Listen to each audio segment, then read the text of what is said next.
நெல்லை மாவட்டம் வீரவநல்லூர் அருகே உள்ள புதுக்குடி கிராமத்தைச் சேர்ந்தவர் ராம்குமார், வயது 48. இவர் வீரவநல்லூர் பஜாரில் மாவு கடை வைத்து நடத்தி வந்தார். சமையல் பாத்திரங்கள், சேர் உள்ளிட்ட பொருட்களை வாடகைக்கு விடும் கடையும் வைத்திருந்தார். நேற்று கடையில் இருந்த ராம்குமாரை காரில் வந்த 3 பேர் அழைத்து சென்றனர். அதன் பிறகு வீடு திரும்பவே இல்லை. மாலை வரை ராம்குமார் வீட்டுக்கு வராததால் அவரது மனைவி செல்போனில் தொடர்பு கொண்டுள்ளார். ஆனால் அவர் செல்போனை எடுக்கவே இல்லை. சந்தேகமடைந்த மனைவி கடைக்கு வந்து பார்த்தபோது கடை பூட்டி கிடந்தது. மதியம் காரில் யாருடனோ ஏறி சென்றதாக அக்கம்பக்கத்து கடைக்காரர்கள் தெரிவித்தனர். அதிர்ச்சி அடைந்த மனைவி வீரவநல்லூர் போலீசில் புகார் அளித்தார். சிசிடிவி காட்சிகளில் பதிவாகியிருந்த காரின் பதிவெண்ணை வைத்து அதன் டிரைவரை பிடித்து விசாரித்தனர். ராம்குமாரை அவர் கடைக்கு பக்கத்தில் சிக்கன் கடை நடத்தும் கௌதம் உள்பட 3 பேர் குற்றாலத்தில் உள்ள லாட்ஜுக்கு அழைத்துச் சென்றதாக கூறினார். அதற்கு மேல் எனக்கு தெரியாது என்றார். உடனே போலீசார் ராம்குமாரின் செல்போன் சிக்னலை டிராக் செய்தனர். குற்றாலத்தில் ஒரு தனியார் லாட்ஜில் போன் இருப்பது தெரிந்தது. வீரவநல்லூர் மற்றும் குற்றாலம் போலீசார் அந்த லாட்ஜுக்கு விரைந்து சென்றனர். சிக்கன் கடைக்காரர் கௌதம் உட்பட 3 பேர் கஞ்சா மற்றும் மது போதையில் ஒரு அறையில் படுத்து கிடந்தனர். ராம்குமார் இல்லை. போலீசார் 2 தட்டு தட்டி விசாரித்த போது திடுக்கிடும் தகவல்கள் வெளியானது. அதன் விவரம் வருமாறு: ராம்குமார் கடைக்கு அருகேதான் கௌதம் சிக்கன் கடை நடத்தி வந்தார்.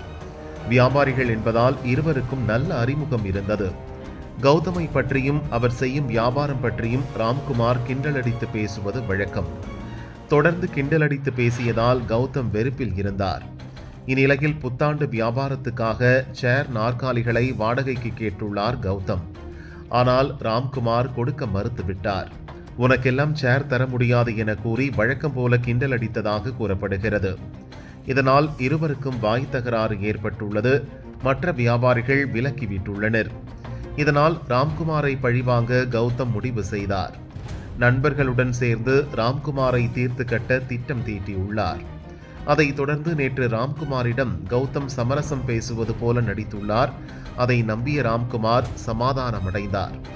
பிரச்சனை தீர்ந்ததை கொண்டாட முடிவெடுத்து ராம்குமார், கௌதம், அவரது நண்பர்கள் மணிகண்டன், முகமது ஆசிக் 4வரும் காரில் குற்றாலத்துக்கு புறப்பட்டனர்.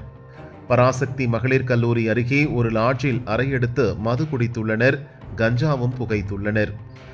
மது போதை தலைக்கேறிய நிலையில் இருந்த ராம்குமாரை கௌதமும் நண்பர்களும் கத்தியால் சரமாரி குத்தி கொலை செய்தனர்.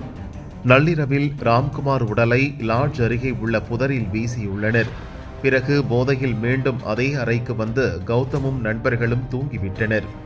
அதிகாலையில் போலீசார் வந்து பிடித்து விசாரிக்கும் வரை அவர்கள் மிதமிஞ்சிய போதையில் இருந்துள்ளனர். ஒருவரை கொலை செய்துவிட்டு தப்பிச் செல்லக்கூட நினைக்காமல் கௌதமும் நண்பர்களும் நிம்மதியாக தூங்கியுள்ளனர். அந்த அளவுக்கு அவர்கள் போதையில் இருந்துள்ளனர் என போலீசார் கூறினர். இன்று காலையில் 3 பேருக்கும் போதை தெளிந்த பிறகுதான் போலீசார் விசாரணையை துவங்கினர். தொடர்ச்சியாக தன்னை இழிவுபடுத்தி கிண்டலடித்து வந்ததால் குற்றாலத்துக்கு அழைத்து வந்து கொலை செய்ததாக கௌதம் வாக்குமூலம் அளித்தார். அதையடுத்து கௌதம், மணிகண்டன், முகமது ஆசிக் ஆகியோரை போலீசார் கைது செய்தனர். விளையாட்டுக்காக கிண்டலடித்து பேசியதால் வெறுப்பான கடைக்காரர் சக வியாபாரியை திட்டம் போட்டு கொடூரமாக கொன்ற சம்பவம் தென்காசி, நெல்லை மாவட்டங்களில் பரபரப்பாக பேசப்படுகிறது.